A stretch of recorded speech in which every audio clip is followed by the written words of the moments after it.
മുനിസിപ്പാലിറ്റികൾ UDFും LDFും തമ്മിൽ വലിയ വ്യത്യാസം ഉണ്ടാവാറില്ല. ഇപ്രാവശ്യം നല്ല വ്യത്യാസം ഉണ്ടാവും. മുനിസിപ്പാലിറ്റികളിലും നല്ല മുന്നേറ്റം ഇടതുപക്ഷ ജനാധിപത്യ മുന്നണി കാഴ്ചവെച്ചുകൊണ്ടിരിക്കുകയാണ്. പിന്നെ ഗ്രാമപഞ്ചായത്തുകളാണ് നമ്മുടെ ഏറ്റവും അടിസ്ഥാനപരമായിട്ടുള്ള വിജയ എണ്ണം വളരെ കൂടുതൽ വരാനിടയുള്ളത്. ഇപ്രാവശ്യം കേരളത്തിലെ മഹാഭൂരിപക്ഷം വരുന്ന ഗ്രാമപഞ്ചായത്തുകളിലും ഇടതുപക്ഷ ജനാധിപത്യ മുന്നണി ജയിക്കും. അതിപ്പോൾ ഞാനിങ്ങനെ പറയുമ്പോൾ ഇലക്ഷൻ്റെ മുമ്പായതുകൊണ്ട് എല്ലാം ജയിക്കുമെന്നാണല്ലോ എല്ലാവരും പറയുക എന്നുള്ളതാണ് ധരിക്കുക. അല്ല, അങ്ങനെയല്ല. ഇലക്ഷൻ കഴിഞ്ഞാൽ നമുക്ക് നോക്കാം. നിങ്ങളെല്ലാം പത്രപ്രവർത്തകർ എന്ന രീതിയിൽ ഗവേഷണപരമായ രീതിയിൽ കാര്യങ്ങൾ പരിശോധിക്കുമല്ലോ. പരിശോധിക്കുമ്പോൾ നിങ്ങൾക്ക് മനസ്സിലാവും മലപ്പുറം ജില്ലയിൽ ഉൾപ്പെടെ ഇന്നേ വരെ നേടിയ ഏത് വിജയത്തെക്കാളും ഉന്നതമായ വിജയം ഇപ്രാവശ്യം നേടും. ഞാനിത് പറയുമ്പോൾ നിങ്ങളുടെയെല്ലാം മനസ്സിൽ ജമാഅത്തെ ഇസ്ലാമിയും SDPIയും UDFും ചേർന്ന ഒരു മുന്നണി മലപ്പുറത്തൊക്കെ ശക്തി വിട്ട് നിൽക്കും. 10, 30, 50ഓളം സീറ്റിൽ അവർ മത്സരിക്കുന്നുണ്ട് യോജിച്ചിട്ട്. മലപ്പുറം മുനിസിപ്പാലിറ്റിയിൽ പോലും ജമാഅത്തെ ഇസ്ലാമിയുമായിട്ട് ബന്ധപ്പെട്ടിട്ടാണ് അവർ മത്സരിക്കുന്നത്. പഞ്ചായത്തിൽ മാത്രമല്ല, മുനിസിപ്പാലിറ്റിയിലും ഒക്കെ ആ രീതിയിലുള്ള മത്സരമാണ്. പല സ്ഥലത്തും അങ്ങനെയാണ്. അതെല്ലാം ഉണ്ടായാലും ഈ രണ്ട് വർഗീയ ശക്തികളെയും പരാജയപ്പെടുത്തിക്കൊണ്ട് മതനിരപേക്ഷ ഉള്ളടക്കത്തോടെ ഇടതുപക്ഷ ജനാധിപത്യ മുന്നണി കേരളത്തിൻ്റെ വികസന പരിപ്രേക്ഷ്യത്തെ ഫലപ്രദമായിട്ട് മുന്നോട്ടേക്ക് നയിക്കാൻ ഈ തെരഞ്ഞെടുപ്പ് വിജയം പ്രാപ്തമാക്കും എന്നാണ് അത് സംബന്ധിച്ച് ചൂണ്ടിക്കാണിക്കാനുള്ളത്. ഒരു ഭാഗത്ത് ജമാഅത്തെ ഇസ്ലാമി SDPIയും ലീഗും കോൺഗ്രസും ചേർന്ന ഒരു വർഗീയ കൂട്ടുകെട്ടാണ്. അത് ന്യൂനപക്ഷ വർഗീയതയെ അടിസ്ഥാനപ്പെടുത്തിയിട്ടാണ്. മറുഭാഗത്ത് BJPയും അതുപോലെ തന്നെ RSS സംഘപരിവാർ വിഭാഗവും ഭൂരിപക്ഷ വർഗീയതയാണ്.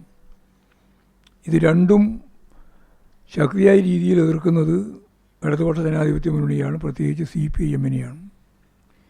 ഈ രണ്ട് എതിർപ്പിനെയും അഭിമുഖീകരിച്ചുകൊണ്ടാണ് ഞാൻ ഈ പറയുന്ന കണ്ണഞ്ചിപ്പിക്കുന്ന വിജയം കേരളത്തിൽ ഇടതുപക്ഷ ജനാധിപത്യ മുന്നണി നേടാൻ പോകുന്നത്.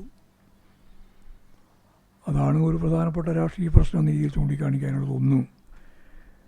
രണ്ട്, കേരളത്തിൻ്റെ വികസനം തന്നെയാണ്.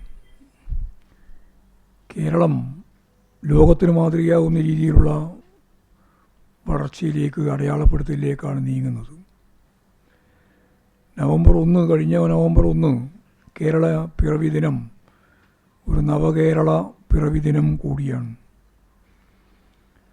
അന്നാണ് അതിദാരിദ്ര്യം അവസാനിപ്പിച്ച ലോകത്തെ രണ്ടാമത്തെ കേന്ദ്രമായിട്ട് കേരളത്തെ മാറ്റിയത്. എത്രയോ പതിറ്റാണ്ട് കഴിഞ്ഞാലും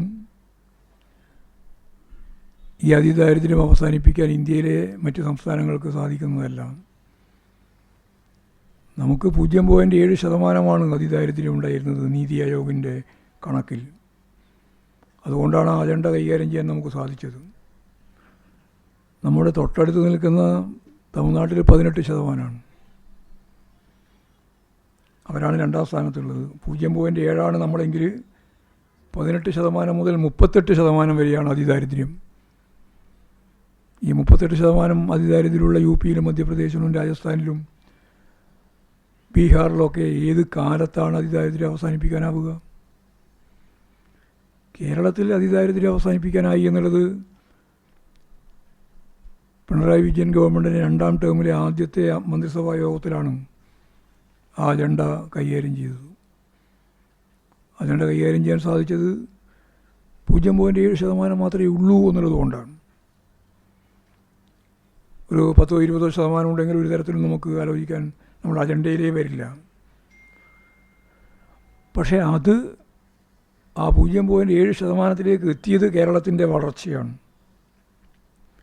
അതിന് ചരിത്രപരമായ ഒരുപാട് കാരണങ്ങൾ നമുക്ക് കാണാൻ കഴിയും.